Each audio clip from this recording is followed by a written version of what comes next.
cicatrices nous rappellent d'où on arrive. Les combats qu'on doit livrer quand le destin chavire. Guerrier, on fera ce qu'il faut pour la famille. Cœur de lion, œil de tigre, on a la paix dans la mire. The battles are never ending, I know, but we will get up and get on with the fight. And we'll do whatever for what is right. Just put your trust in us, Monsieur Charbonneau, bonjour. Comme je disais hors d'onde tantôt, on est super content que vous ayez accepté notre invitation.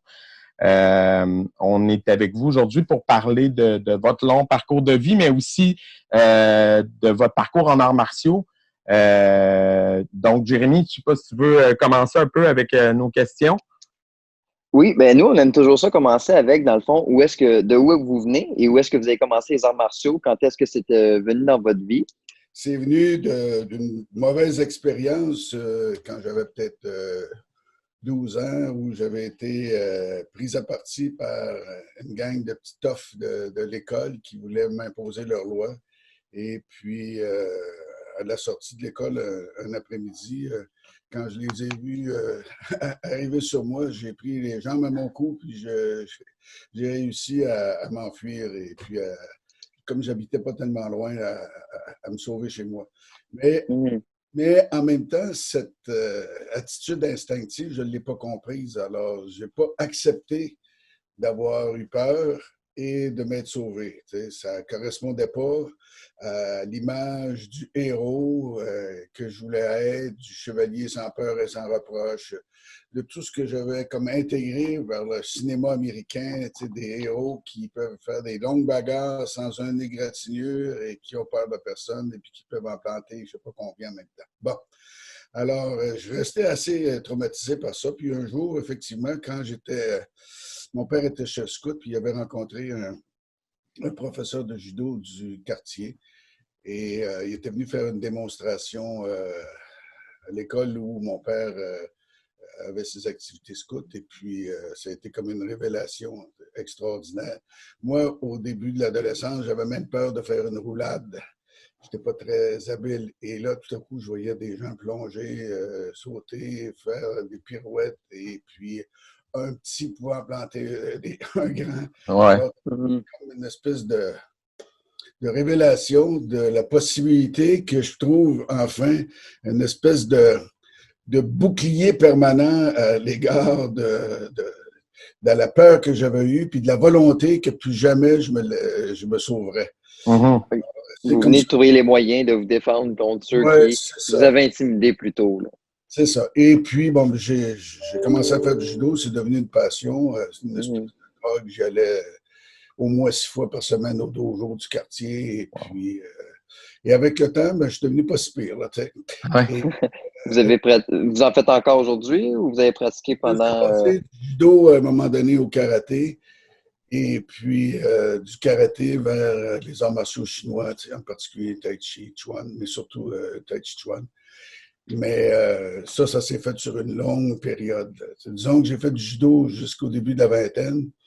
Et puis, par la suite, je me suis engagé comme journaliste dans l'action. J'ai recommencé à faire du judo à un moment donné. Et puis, je me suis blessé une seconde fois. Et puis, ça a été finalement les élections de 1976. Et par la suite, la trentaine, j'ai commencé dans mon comté, j'ai un bel œil à faire du karaté. J'en avais fait un peu à l'université. Et puis, j'aimais ça aussi. Alors, j'ai fait du karaté. Puis, progressivement, j'ai voulu faire un meilleur karaté. Alors, j'ai découvert finalement des pratiquants et puis des écoles qui offraient une meilleure qualité de pratique. Puis un jour, par hasard, j'ai lu un livre parce que entre mes 2 vies politiques, je suis allé en Afrique. Puis avant de partir pour l'Afrique, j'avais mis la main dans une librairie sur un livre d'un maître japonais qui s'appelle toujours Kenji Tokitsu, qui vivait en France et qui vit toujours en France. Ouais. Ça, c'est en français. Et puis, comme c'était en français, il était accessible. Alors, j'avais écrit une lettre quasiment psychanalytique pour expliquer ma démarche dans les arts martiaux, tout ça. Et puis, il m'a invité à passer le voir à Paris. Ça, c'était, je pense, en 1989. Et Ça a été une espèce de coup de foudre là aussi. Là, j'ai vu ce que c'était un vrai maître d'arts martiaux. Et j'ai été avec lui pendant plusieurs années. Donc, lui avait transformé le karaté. Il avait fait une critique assez sévère du karaté moderne, puis des problèmes que ça causait aux articulations, tout ça. Et puis, il avait recherché les sources du karaté. Il s'était rendu compte que finalement, les sources étaient chinoises, c'était Okinawa, puis l'Okinawa, c'était la Chine. Et en faisant ces démarches-là, bon, ben, il était rentré en contact avec, en particulier, le Tai Chi. Et comme il était japonais, le Tai Chi avec lequel il était en contact, c'est un Tai Chi qui avait été développé à Taïwan à une époque où la Taïwan était une colonie ou une conquête japonaise. Alors, il y avait beaucoup de liens entre Taïwan et le Japon. Et donc, j'ai été initié au Tai Chi par lui. Et ça a duré un certain nombre d'années, plusieurs années. Et on allait en France, il venait ici, on l'avait fait venir ici. Moi, j'ai vu comment il maîtrisait, il était au-dessus de tout ce que j'avais vu auparavant. Et en même temps, je voulais aller connaître les sources chinoises du karaté qu'il faisait. Et puis, à un moment donné, finalement, par hasard, j'ai été mis en contact avec des gens qui, justement, faisaient venir un maître chinois, un jeune maître chinois qui vivait en Indonésie, mais qui enseignait à différents endroits. Et là, ça a été à nouveau une autre révélation. Et ce que j'ai vu, c'est que mon maître japonais qui faisait du Tai Chi avait une interprétation du Tai Chi qui n'était pas à côté de la traque, mais qui n'était pas ce que l'autre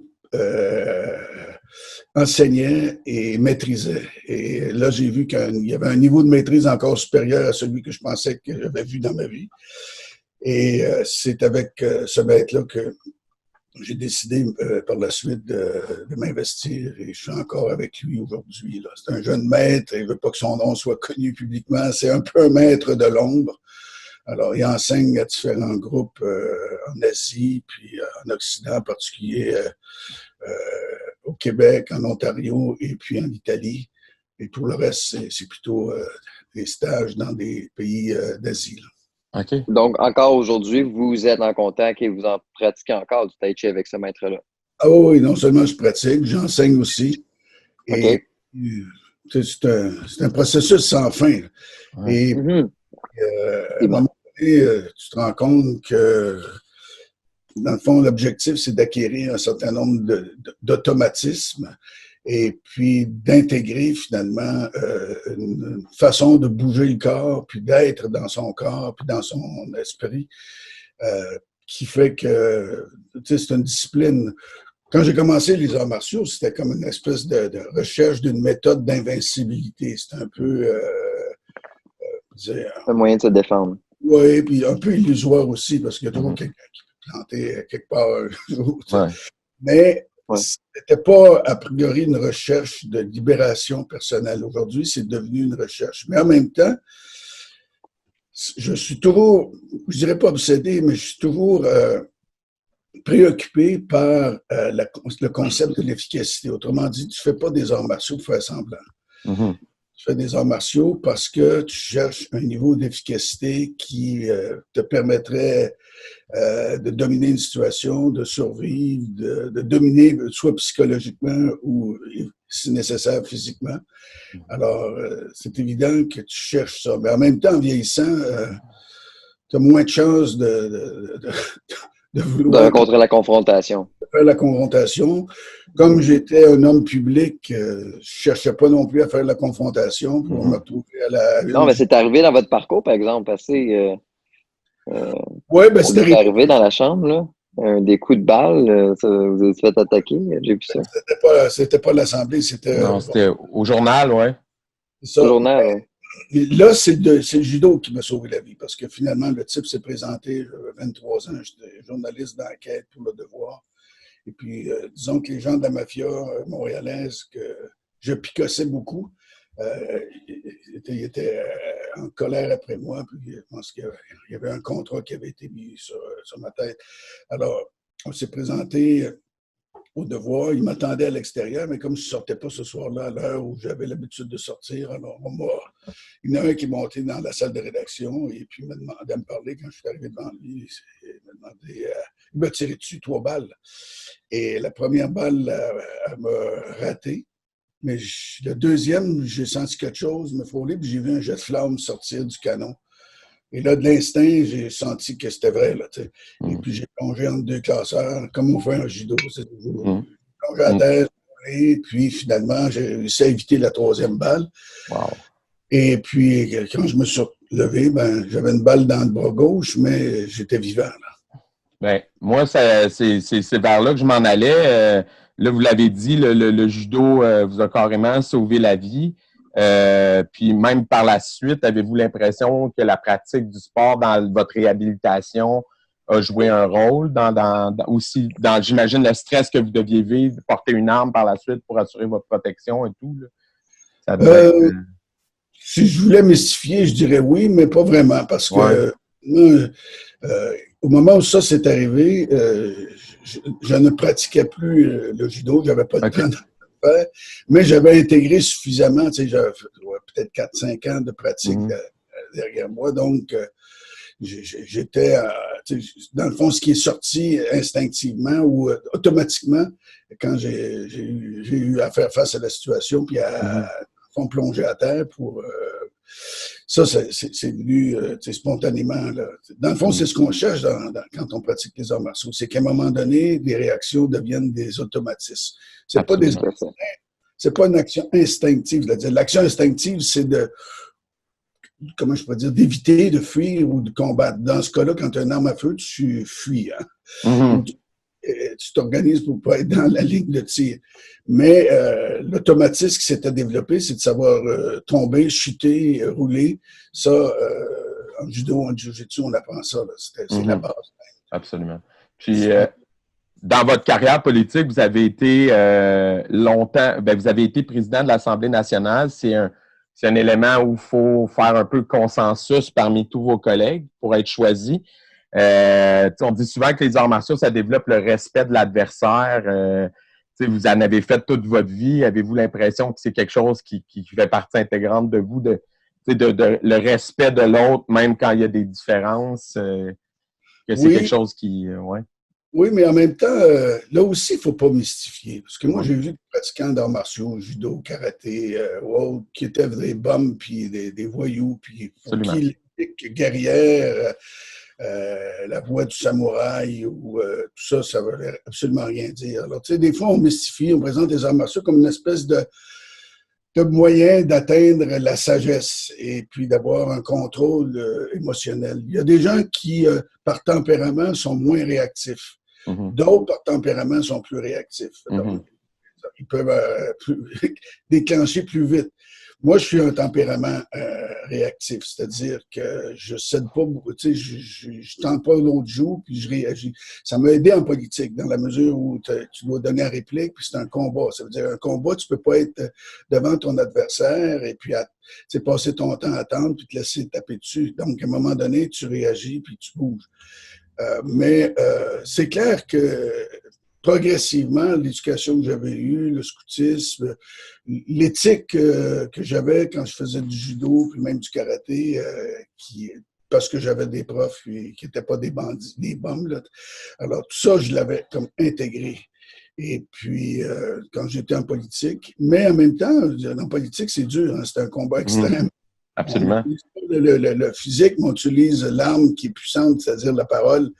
Et puis, parfois, on sauve sa peau, c'est-à-dire on veut absolument garder sa place ou obtenir la victoire pour obtenir un poste ou le conserver. Alors, on se retrouve dans des situations où on peut être là aussi amené à avoir des comportements qui ne sont pas très éthiques par rapport à ses adversaires.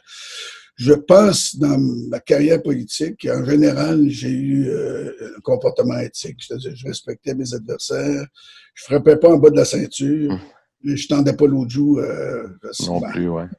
Et puis, je pense que ce que je sais aujourd'hui, avec le temps, ce que j'ai appris de ce maître chinois-là, en particulier, si j'avais eu cette approche-là plus jeune, si ça avait existé au Québec, puis si j'avais été en contact avec quelqu'un de ce niveau-là, puis de cette approche-là, sans doute que quand j'ai fait de la politique, j'aurais été encore meilleur et j'aurais été à meilleur contrôle aussi des situations. Absolument. Puis aujourd'hui, là, vous enseignez, vous l'avez dit tantôt, vous enseignez encore le tai chi. Dans le fond, comment ça se passe? C'est où que vous enseignez? C'est qui un peu vos élèves? J'enseigne à Belleuil. Pendant plusieurs années, j'ai loué une salle d'école. Et puis à un moment donné, c'est toujours à recommencer. Hein? D'une saison à l'autre ou d'une année à l'autre. Alors, il y a des gens qui s'inscrivent à la fin de l'été, ils ont des bonnes intentions.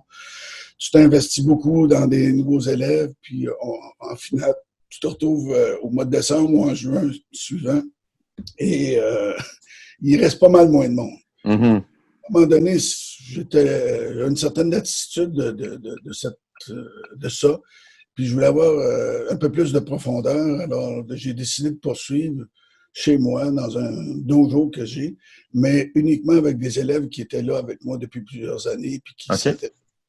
Alors, c'est clair que les élèves que j'ai, à part peut-être quelques-uns, les gens ne viennent pas faire des arts martiaux pour être des guerriers de survie. Mm-hmm.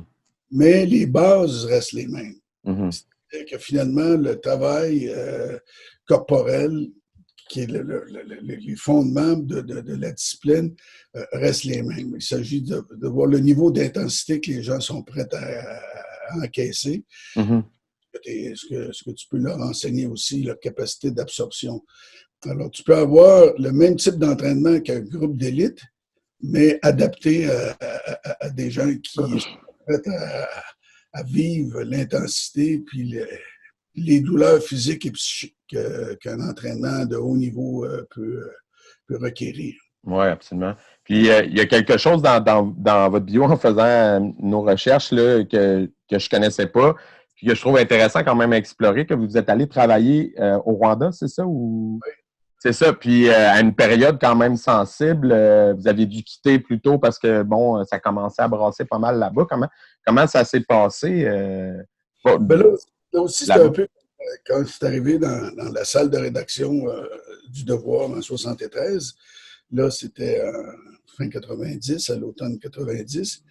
Bon, c'était le début de la guerre entre les Tutsis et les Hutus au monde. En fait, c'était le début de ce qu'on a connu, qui est devenu le génocide quelques années plus tard. Il y a eu comme 3 phases. Et moi, je me suis retrouvé au Rwanda. À ce moment-là, c'était le pays des 1000 collines. C'était calme. Et puis, je dirigeais une équipe de coopérants. Mais à un moment donné, peut-être 1 an et quelques mois après mon arrivée là-bas, on apprend que j'enseignais. Je me rappelle, un soir, j'avais commencé à enseigner un peu le tai chi que j'avais appris. Et puis, tout à coup, j'étais pas vraiment... Mon niveau à ce moment-là n'était pas extraordinaire, mais pour les gens, c'était extraordinaire. Ouais. Relatif, hein? Et puis, mais là, on apprend qu'il y a une attaque qui venait de l'Ouganda, dans le nord du pays. Et puis là, tu sens une espèce d'insécurité la première fois de ta vie que tu vis dans un territoire où tout à coup la guerre commence. Mm-hmm. Et d'où quelques jours plus tard, en pleine nuit, à un moment donné, j'entends des coups de feu au loin, je me réveille, puis pas longtemps après, la pétarade se met à s'intensifier, mais là, vraiment, dans le quartier où j'étais, en plein cœur de la capitale, la Kigali. Et là, j'avais mes 2 garçons avec moi et puis ma femme était à l'extérieur du pays. J'étais avec mes 2 garçons, je les ai mis en sécurité. Mais je devais diriger mon équipe. Mais heureusement, les lignes téléphoniques fonctionnaient encore. Là, je pouvais appeler mes gens dans différents lieux du pays, autant que de parler avec mes responsables à Montréal. Et là aussi, je me suis rendu compte après coup que j'étais en contrôle émotionnel. Alors, j'étais content de ça. C'est-à-dire qu'à un moment donné, tu ne sais pas qui peut arriver à la maison quand ça tire de la mitraillette partout autour. Tu ne sais pas d'où ça vient. Est-ce que c'est prêt? Est-ce que c'est pas prêt? Est-ce que les gens vont envahir la maison? Est-ce que, bon, toutes ces questions-là, tu te les poses, mais en même temps, tu la situation faisait que j'ai gardé mon calme, puis ça m'a aidé à gérer, disons, à la fois cette nuit-là, puis les nuits suivantes. Oui, absolument.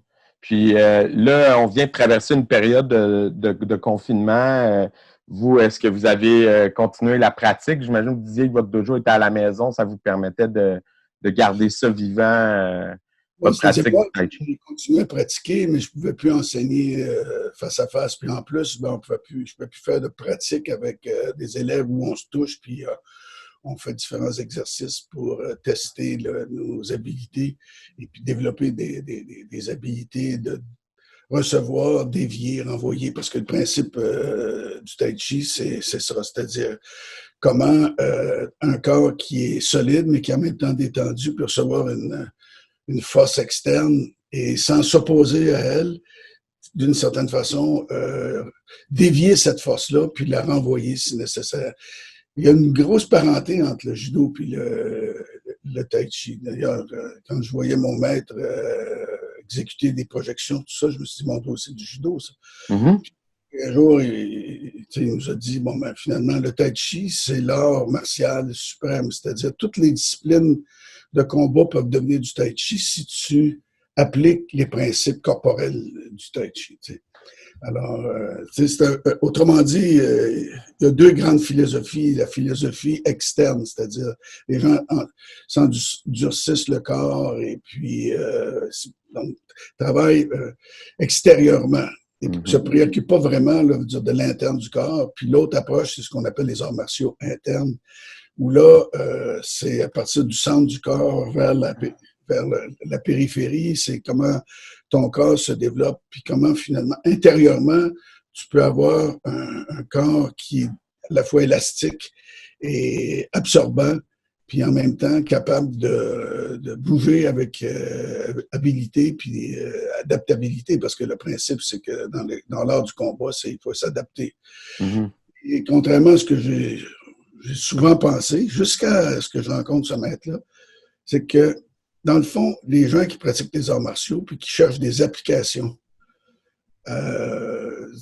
finalement, ils concentrent leur cerveau puis leur pratique sur des applications. Mais la vraie vie, la réalité du combat réel, c'est spontané, imprévisible, et tu n'appliques pas des recettes. Tu as intégré une façon de réagir corporellement, et c'est ça qui se met en action. Et les techniques, tu en as assimilé un peu ou pas, elles vont surgir spontanément dans la mesure où l'intégration et la profondeur de l'apprentissage est là. Mais quand on fait en karaté, par exemple, tu as les katas, mais après ça, tu as des applications. Il y a des katas aussi en tai chi, puis il y a le sens des mouvements. Il y a des gens qui veulent pratiquer le sens des mouvements en disant, bon, ben là, je suis attaqué comme ça, je fais ça. Alors que pour ce maître-là, qui est un entraîneur des forces spéciales dans le pays où il vit, il n'y a pas de recette. Tu n'appliques pas une recette, tu laisses ton esprit, ton cerveau libre et de réagir en fonction de la situation, de réagir, de s'adapter, de se réadapter constamment. Alors, il n'y a pas d'application. On peut savoir un kata, quel sens les gestes peuvent avoir, mais si on cherche à intégrer ces gestes-là puis à les reproduire pour se dire, bon, ben là, si je t'attaquais comme ça, c'est comme ça. C'est pas de même que ça. Tu n'as pas le temps de choisir la case que tu dois ouvrir ou le dossier que tu dois ouvrir quand tu es attaqué. Tu réagis alors spontanément, le plus efficacement que tu peux. Donc, ultimement, si je résume un peu votre propos, l'idée, c'est plus de développer comme des réflexes musculaires, puis que le corps est intégré, puis que ça devienne inconscient, puis le jour où ça va arriver, ça va sortir. En fait, c'est moins des réflexes musculaires, oui, parce que le corps bouge avec l'action des muscles, mais c'est une attitude mentale aussi. Il faut que tu sois centré. Être centré, c'est pas juste être en équilibre physique, mais c'est être mentalement centré, c'est-à-dire ne pas être perturbé. Ça, c'est pour moi. Garder la tête froide. Garder la tête froide, et ça, c'est bien facile à dire, mais c'est pas si simple ça à faire. Tu sais, quand tu es dans une situation, dans une salle d'entraînement, ça va. Mais dans une situation réelle où la vie est en danger, ça, c'était une autre paire de manches. Mhm. C'est pour ça que à un moment donné, des entraînements tu peux être extraordinaire dans une salle d'entraînement, puis tu te retrouves au front, puis tout à coup, ton psyché casse. Et c'est pas parce que tu es lâche, c'est juste parce que ou l'entraînement n'a pas été suffisant, ou ton tempérament n'est pas fait pour ce genre de réalité-là. Donc, l'idée, c'est si tu es centré, tu restes calme. Mhm. Et quand tu es calme, ben, ton esprit est capable de faire le vide et, dans le fond, de recevoir ce qui vient et de réagir en fonction. C'est un peu comme un duel de cow-boy. Celui qui tire le premier a décidé de tirer. Lui, son cerveau, c'est une action volontaire. Il a décidé. Si l'autre devant est calme et que finalement, quand l'autre pose le geste, le cerveau, la partie du cerveau de celui qui est l'adversaire, réagit, on pourrait dire instinctivement, mais c'est par automatisme, puis tout à coup, sans y avoir pensé, finalement, il fait ce qu'il doit faire. Puis en général, dans un duel, celui qui gagnait, c'est pas celui qui tirait le premier, c'est celui qui attendait puis qui était calme. Et à un moment donné, bougeait comme il fallait bouger. Là. Bien sûr que pour ça, il faut savoir tirer pareil, parce que tu peux bien rester calme et attendre, mais si tu sais pas comment te servir de ton outil, tu as un problème. C'est la même chose dans les martiaux, c'est-à-dire que tu peux rester calme devant une situation et parfois, même si tu n'es pas très bon au plan technique, le calme et l'attitude peut faire en sorte que la situation se règle, ça se résorbe. Dans certaines situations, ça peut même impressionner. Moi, je me rappelle 2-3 occasions où il faut y avoir des bagarres, des chicanes d'automobilistes, des gens qui finalement ont des comportements agressifs, qui veulent te sacrer à voler. Puis à un moment donné, tu sors, puis tu le regardes, puis hop, dans ton regard, dans ton attitude, il y a quelque chose que l'autre a compris, puis il décide de s'en aller. À la limite, qu'est-ce qui serait arrivé si la confrontation physique aurait eu lieu? Difficile à dire. J'aurais eu des problèmes aussi, parce que tu peux le lendemain faire le Journal de Montréal, puis c'est pas ça qui me prend. Mais en des moments donnés, c'était comme la reproduction de ce que j'avais vécu quand j'étais adolescent. Il n'était pas question de céder. Pas question de fuir. Mais en même temps, j'attends, tu sais, j'ai pas été, comment je peux dire, paniqué. Et j'ai pas bougé. J'attendais. Et j'avais averti. J'ai dit, regarde, là, je te le conseille pas, c'est-tu clair? Puis c'est tout. Ça désamorce. Désamorcer, puis, tu sais, donc, dans l'attitude, il peut y avoir, à un moment donné, dans le cerveau de l'autre, un message qu'il reçoit. Il est face à quelqu'un qui ne cédera pas. Puis il ne sait pas ce qui va y arriver. Il peut gagner, mais il peut perdre aussi. C'est ça. Il ne prendra pas la chance parce qu'on a semé le doute dans son esprit de par notre attitude. Ben, tu peux te retrouver avec quelqu'un qui est habitué à la bagarre. Tu le disais souvent, tu as un gros L qui est devant toi, lui, et ça ne l'intimidera pas. Alors là, absolument. Tu vas avoir une confrontation physique à ce moment-là. Pour terminer un peu cette conversation-là, j'avais une question. Peut-être que je m'emballe dans le côté philosophique du truc, mais vous avez parlé beaucoup du fait que, tu sais, les arts martiaux, souvent, on donne l'impression que ça rend les gens meilleurs, tout ça, mais que finalement, c'est un processus individuel. Et je me demandais si vous avez l'impression, tu sais, vous avez été en politique longtemps, puis vous avez vécu de l'intimidation étant jeune. Avez-vous l'impression que le monde des adultes, on va appeler ça comme ça, le monde politique, le monde des adultes, le milieu du travail, etc., envoie le bon message aux jeunes au niveau de l'intimidation, du respect des autres, des relations interpersonnelles respectueuses, dans le sens où on parle souvent que les jeunes font de l'intimidation à l'école, etc., mais quand les politiciens, on les voit en chambre des fois, c'est pas toujours, on va dire, courtois. Donc, ni édifiant, ni... c'est ça. C'est quoi votre pensée par rapport à ça? Je crois que par rapport au problème d'intimidation, puis ça a toujours été un gros problème. Je pense que ça va rester toujours un problème. Les humains sont des animaux, alors quand tu regardes les portées d'animaux qui se chamaillent, tout ça, alors tu te retrouves dans des classes, dans des salles d'école, dans des cours d'école, que ce soit au primaire, secondaire ou même à d'autres niveaux, dans des clubs sportifs, dans des clubs de hockey, etc. Autrement dit, tu as une espèce de rivalité, de compétition, puis une espèce de volonté d'imposer ta loi et l'intimidation. C'est quelque chose qui est aussi vieux que le monde. Et la différence, c'est qu'aujourd'hui, on en parle. Quand j'avais 12 ans, au siècle dernier, le même mot intimidation n'existait pas. Le problème d'intimidation à l'école, c'était pas un problème. Puis il fallait que les jeunes règlent leurs affaires tout seuls. À un moment donné, je me suis retrouvé à être intimidé, mais un peu plus tard, à ce moment-là, j'avais peut-être 14-15 ans, j'étais on appelle ça aujourd'hui secondaire 4. Il y avait un grand taupin qui me bousculait constamment. Puis à un moment donné, dans l'escalier, je me suis retrouvé à la même hauteur que lui, avec une marche plus haute. Puis je me suis retourné, puis paf! Alors là, j'ai lancé mon poing en pleine figure. Et je suis bon.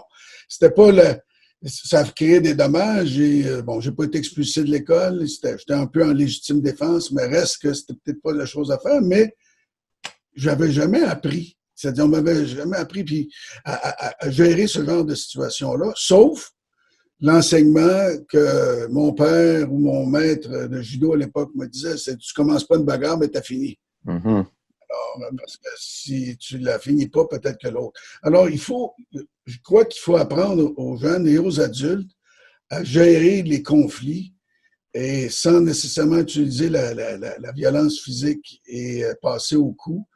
Et bon, regardez, aujourd'hui, on fait cette entrevue-là. Il y a une bagarre de voisins qui a eu lieu il y a 2 jours. Il y a un type qui a tué son voisin parce que l'autre a franchi la clôture, tout ça, à coup de baseball, couteau. Tu sais, je veux dire, autrement dit, les 2 gars de 38 ans pas été capables de gérer leur conflit de voisinage et de clôture, puis finalement, ça en vient au coup, puis il y en a un qui tue l'autre. Tu sais. Ça arrive. Pas tous les jours, mais c'est souvent dans les nouvelles qu'on appelle faits divers. Mais les faits divers, c'est les faits de la vie. Et il y a souvent des confrontations. Et je parle même pas à ce moment-là de violence de gangs qui essaient d'intimider des victimes pour passer un test ou pour les voler. Là. Mais le fait est que dans les lieux de travail, il y a beaucoup d'intimidation encore. Dans les clubs sportifs, dans les salles de compétition, sans compter toute la problématique des gens qui ont des divergences, des différences de genre. Par exemple, tu peux te retrouver dans une équipe de gars avec un gay qui est un bon gars, un bon joueur, tout ça, mais qui va être l'objet de risées ou d'intimidation de ses collègues par malice ou par bêtise humaine. Alors, je crois qu'il y a une responsabilité des gens qui sont des entraîneurs, et en particulier dans le milieu des arts martiaux, à développer une éthique de comportement. Il y a des entraîneurs qui ne veulent que gagner des trophées, faire en sorte que leur école devienne la plus réputée, tout ça. Mais tu sais, tout ça, c'est de l'illusion totale. Je crois que ce qui est important, c'est qu'on veut que nos jeunes aient de la discipline. Tu sais, je regarde, bon, moi, ma coiffeuse, son fils est un jeune adulte qui a quoi, 19, 20 ans maintenant, puis qui, bon, vient de passer sa ceinture noire en karaté. Je ne l'ai pas rencontré, mais bon, son prof, semble-t-il, lui a inculqué une bonne éthique de comportement, plus l'éducation de ses parents, de ses profs, mais donc, ça fait partie, je crois, des arts martiaux. Il y a une éthique dans les arts martiaux parce que à une époque, quand on était en survie, les arts martiaux devaient... la finalité, c'était tu tues ou tu te laisses tuer. Et c'est pas si simple que ça que de contrôler une situation puis de la dominer sans aller au-delà de l'excès de physique. Notre code criminel dit on a le droit de se défendre, mais avec mesure ou en fonction, en réponse. La force nécessaire. La force nécessaire. Mais qu'est-ce que c'est la force nécessaire dans une situation? C'est facile pour un juge, les gens qui écrivent une loi, de dire ça, mais la force nécessaire dans une dynamique de peur, d'émotion fleur de peau, de survie, de panique. Alors, la force nécessaire, c'est que si tu es attaqué, à des moments donnés, la force nécessaire, c'est que l'autre ne bouge plus. Absolument. Exactement, oui. C'est dangereux, ça. Ça veut dire qu'il faut que tu sois prêt à ça, mais en même temps, il faut que tu sois conscient. Et par exemple, moi, je pense que c'est très difficile pour l'ego. Et j'en sais quelque chose, j'ai un bon ego, là. Mais par exemple, refuser le combat. Puis, souvent, on lit des livres de maîtres qui disent, bon, ben, si vous avez le choix, ben, allez-vous-en, courez plutôt que de confronter, parce que la confrontation, vous pouvez risquer votre vie ou risquer la vie de quelqu'un d'autre. Mais là, on se retrouve, en particulier pour les gars, dans une dynamique d'ego. C'est des combats de coq. Et c'est des combats de survie, c'est juste des égos qui s'affrontent. Moi, dans le fond, qu'est-ce qui est arrivé quand j'avais 12 ans? C'est mon ego de petit gars qui a été blessé, profondément blessé, parce que j'avais pris les jambes à mon cou et je m'étais sauvé. Alors, j'avais personne ne m'enseigner qu'avoir peur, c'est normal, puis qu'avoir peur, c'est pas nécessairement être lâche. Absolument. Alors, mais ça, il y a des gens qui sont des bons profs, qui sont pas nécessairement des bons pratiquants. Moi, j'ai vu des profs de judo, de karaté, de tai chi, tout ça, qui sont pas les meilleurs. Mais comme pédagogues, ils sont bien meilleurs pour former des humains que des gens qu'on pourrait qualifier de l'élite. Là, je suis chanceux, j'ai un maître qui est vraiment probablement dans l'élite mondiale des guerriers, mais qui a une philosophie et une éthique très élevée. C'est un méditant. Il a vraiment intégré l'esprit des arts martiaux, c'est-à-dire plus la pratique, mais la spiritualité aussi, la méditation, le travail, la maîtrise de soi, etc. Pourtant, quand on le regarde, c'est un guerrier, c'est-à-dire il n'a pas trop l'autre joue lui non plus. Et il est capable de maîtriser une situation. Aujourd'hui, à 70 ans, est-ce que je devrais me comporter comme un ado frustré de 15 ans si jamais il y avait une situation? J'espère que non. Mais c'est aussi les situations de confrontation qu'on réussit à dénouer dans la vie de tous les jours, dans nos vies de couple, dans nos vies personnelles, dans nos vies de travail, qui sont des indicateurs du niveau d'intégration de notre maîtrise émotionnelle. Parce que dans le fond, le plus important, c'est d'être en contrôle de soi, donc être centré, puis être en contrôle de soi. Et moi, je le sais par l'expérience de la vie que c'est pas toujours aussi simple que ça. Ah non, absolument. Ben, c'est un très bon mot de la fin. Je vous remercie beaucoup. Je suis désolé pour... on a eu un petit bruit de fond de l'autre côté, mais c'était vraiment une conversation très enrichissante. Puis, je suis content qu'on ait pu peut-être faire connaître ce côté-là de votre vécu parce que souvent, les hommes politiques sont jugés durement, puis on voit pas l'homme derrière ou la femme derrière, le vécu derrière.